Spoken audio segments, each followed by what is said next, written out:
Hello, everyone. This is Jim Akerman, the curator of maps at the Newberry Library in Chicago. I thought we might enjoy traveling around the world vicariously by thumbing through the pages of one of what is considered to be the earliest modern atlas, Abraham Ortelius's World Atlas, the Theatrum Orbis Terrarum, which was first published in 1570. Here is the world map that was probably created by his friend, or is based on a map by his friend Gerard Mercator. The world map you'll see is not on Mercator's famous projection, but on something called an oval projection, which was meant to give a sense of how the world could be viewed, how the entire sphere of the world could be viewed on a flat piece of paper.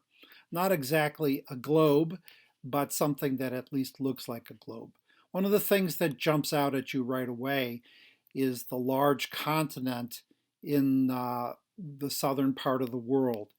This is not the result of any recent European explorations, with the exception of the discovery of the Tierra del Fuego, which is shown off the tip of South America, but rather the result of a belief still common in the 16th century that was inherited from ancient Greek geographers and philosophers, that the world had to have a large southern continent to balance the weight of all the continents that were in the northern hemisphere. We're still a couple hundred years away from the first European direct sightings of places like Australia and Antarctica itself. Moving on to detail, you can see that the world map's depiction of the outlines of the African continent and the Indian Ocean, and of course of Europe itself, are quite good, because most of the knowledge that arrived to Europeans working back in Western Europe and other parts of Europe was based on navigational information. At this point, Europeans were trading with people in the interior of Africa, but were not visiting it directly, and so had relatively little knowledge of Africa itself, although the Nile shows up in relatively good shape. North America, by contrast, does not look very good, with the well, it looks fine, but not in terms of modern geographic knowledge. The Caribbean Ocean and the Yucatan Peninsula and Cuba and Hispaniola and even Florida show up fairly clearly. But as you get to the north and especially to the west, you can see that there is not a lot of information that is coming to Europeans. There is something that's called the Strait of Anian in the far northwest part of the continent. That again is mere conjecture, not something that, not the actual strait, Bering Strait, that was discovered later. Notice also that you see large northern polar continent, which is more a representation of the floating ice, which Europeans thought was marking the edge of a continent in the Arctic polar regions. Let's move on to one of the first maps of a region in the atlas, and this is a very interesting map of Iceland. Actually, one of the more spectacular examples of the map that's appears in the atlas. It is believed to be derived from an indigenous Icelandic source, a native source, and has a great deal of details. But unlike many of the other maps in the atlas, it's richly decorated with pictorial representations of animals and spectacular representations of the volcanic and glacial formations that are in Iceland. A real source of fascination to early modern Europeans, a real land of ice and fire. Let's take a look at some of those details. First, we find the map, a detail of Mount Hekla, which is the major still active volcano. in Iceland. And then we'll look a little farther on and we'll see a representation of several of what we like to call sea monsters that are bordering the oceans. Keep in mind that the Arctic waters are especially rich in the enriched by the annual visitations of whales who come here during the summertime to harvest the plankton and krill and so on. So when Europeans would have been visiting this area from the sea, they would have been impressed by these. Although we see, so these representations, for example, that animal to the lower left that's spouting is, although it has teeth, it's very likely a whale, perhaps a very large whale like a humpback or a white whale. We see another one to the right.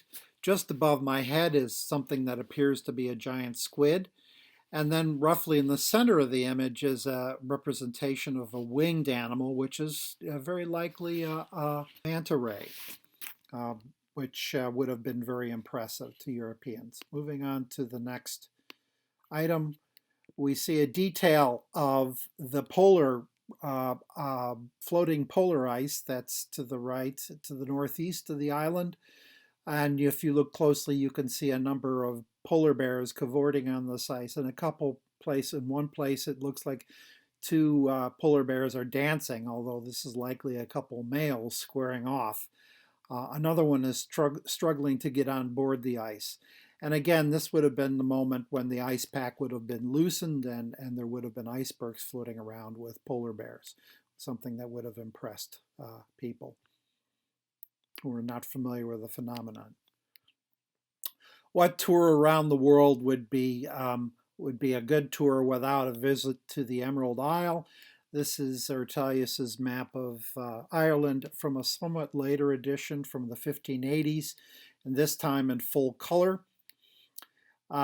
You can tell, I think, already if we look at some of the details that a lot of the place names are given in Latin, which would have been a common practice by map makers at the time because Latin would have been the language of scholars and scientists. The Ireland is shown with not north at the top as we're accustomed, but west at the top if you're feeling a little literally disoriented looking at the map. Shown divided into its four great provinces, Munster, Leinster, Connaught, and Ulster, but again shown in terms of their Latin names.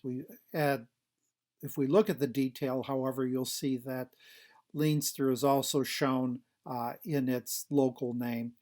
If you look very closely at this map, you'll also see Dublin sitting at the lower left with a couple of large crosses extending from this small representation of the city, indicating that it was the seat of an archbishopric. And we cannot neglect the River Shannon. I'm thinking that many of you who might be of Irish extraction might be able to identify some of the places that you yourselves are familiar with in modern geography. We move on to the southeast, to the Ottoman Empire, which was then one of the most powerful states in Europe and adjacent parts of Asia and Africa. Roughly at the height of its territorial extent, we're just past the reign of the great Sultan Suleiman the Magnificent into the reign at the time this map was made of Murad III. And you can see the empire stretches all the way into the Arabian Peninsula as far east as modern Iraq and Mesopotamia, right on the border of Iran, then known as Persia, and into the Balkan Peninsula in Europe and along the coast of North Africa. So we are just in the eastern part of the Mediterranean Sea, and you can see a couple ships, one on the right probably representing the Sultan's navy, and one on the left probably representing the navy of Venice, which was often in conflict when it wasn't trading with the Ottoman Empire. And you can see a cannon shot being fired between the two. This was a period of time when the territorial expansion of the Ottoman Empire, which was ruled by people who were not of the same religion as most Europeans, was a cause of great concern. And if we look a little closer, we can see that the Ottomans had even reached the point of on the doorstep of Vienna itself, which was kind of the capital of the Holy Roman Empire, since it was the seat of the Habsburgs, who were the ruling family of the Holy Roman Empire. But you can recognize a number of place names of states that would eventually become independent states from the Ottoman Empire, although this would happen over 300, 400 years. And we conclude our tour of the early modern world with a place that we'd all like to be, I guess, or at least some of us would like to be. I myself missed a Florida trip several weeks ago. This is not the Florida that we know, although we can recognize the Florida Peninsula. This is a time when the Spanish were claiming most of what they called Florida, which was all of southeastern United States, even though the Spanish did not yet have many permanent settlements. The settlement at St. Augustine was established in the 1580s, but it doesn't yet show up on this map. The original version of this map was around 1560. It was made by a fellow named Geronimo Chavez, who was a Spanish court cartographer. If we look at some of the details of this map, we can see Florida more or less represented as we recognize it, however lacking most of the place names we would look for. We'll look in vain for Miami and Orlando, but we can see on the eastern coast, the Cape Canaveral, a name that we still use today. Most of the other Spanish names have gradually changed. That large bay opposite Cape Canaveral, of course, is Tampa Bay, but it is not yet known by that name. And finally, we look at representations of what we'd recognize now as parts of Georgia, Alabama, and Mississippi and Louisiana. That large river, identified as the Rio del Espiritu Santo, is the Mississippi River, but there was very little knowledge of it. Spanish conquistador Hernando de Soto had been through the area in the 1850s, but no European had yet traveled the length of the Mississippi River and would not do so for several decades. The river is shown inaccurately emptying into what we recognize as Mobile Bay.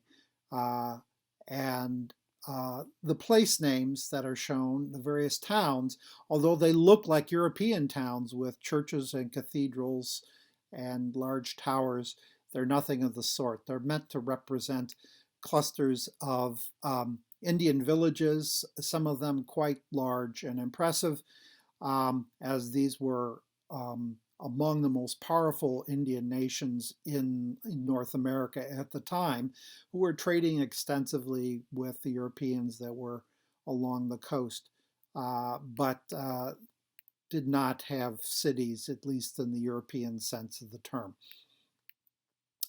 That concludes our world tour. I'm very delighted that you're able to join us. Happy travels, even if only in your dreams.